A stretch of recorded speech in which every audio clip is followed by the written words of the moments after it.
Number 5 for week 5 is be healed.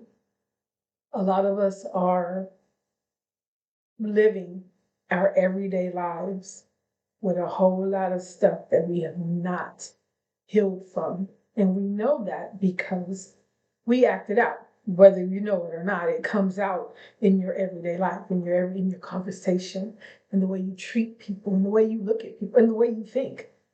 One thing I've learned is healed people see things differently. Healed people hear things differently. You can say something to me as a unhealed person and I'll snap back at you versus say the same exact thing to a person that's healed and it's not the same reaction.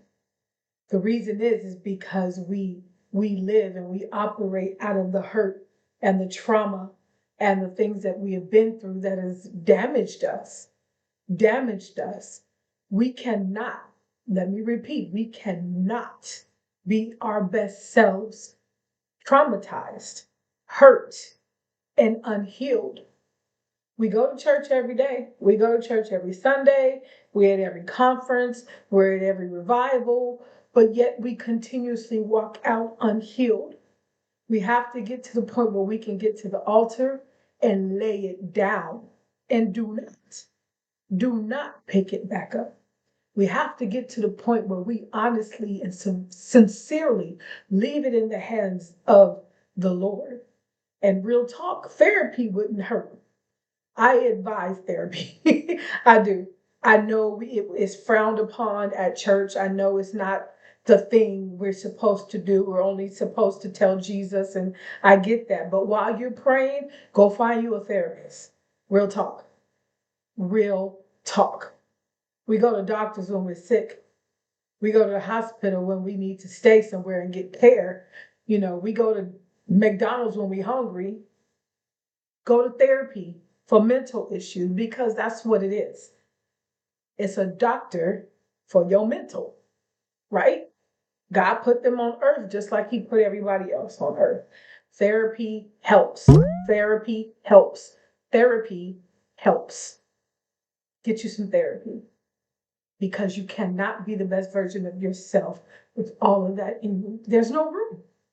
There is no room. There's no room for the good when bad is compacted. We just stack it on. We suppress it. And we stack it on one towards the other, on the other, on the other. We stack it. And we wonder why we're sick, or we're bitter, or we're mad, or we just hate everybody. There's a reason for that. Check your insides. Check your insides. I know the book says to check your squad, but right now I'm telling you to check your insides because you must be healed before you can be the best version of yourself. My son does a series called Get Well Soon, and he gives these examples of dysfunctions that we operate in on a daily basis. And he ends it with Get Well Soon, and that is what I'm telling you. Get well soon. But you have to be healed. You have to be healed. It's such a different place. It's such a different place than to have all that stuff replaying in your head. What somebody did to you, what somebody took from you, what you didn't get a chance to do, who held you down, who held you back, all of that. Who left, who stayed, who abandoned you, all of that. Who hurt you, who violated you. Believe me, I'm not saying this just to be saying it. I'm saying it because I experienced it. And I can't be the best version of me with all that stuff hanging on me. I can't. I can't because the best version of me is so unbothered, it ain't even funny. The best version of me doesn't think about and replay those things that happened to me in the past. I've had things happen.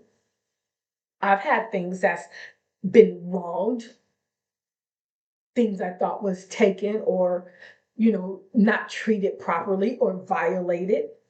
Had it happen, but I don't want to replay that in my mind over and over again. All you do is get madder. Can I say madder? All you do is get madder. Every time you think of something somebody did or said, all you do is fuel your anger. All you do is replay it. All you're doing is ripping that band aid off of a wound that was healing. Again, therapy. Therapy. That is your word for the week. Therapy. Be healed.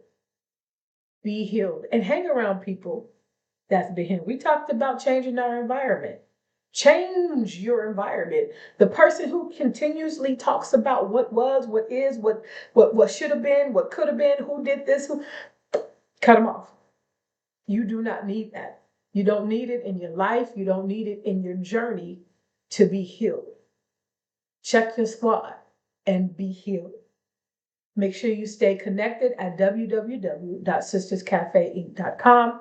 Check out the podcast. Make sure you subscribe to the YouTube channel. And I'll see you again next week for another tip on how to be the best version of you.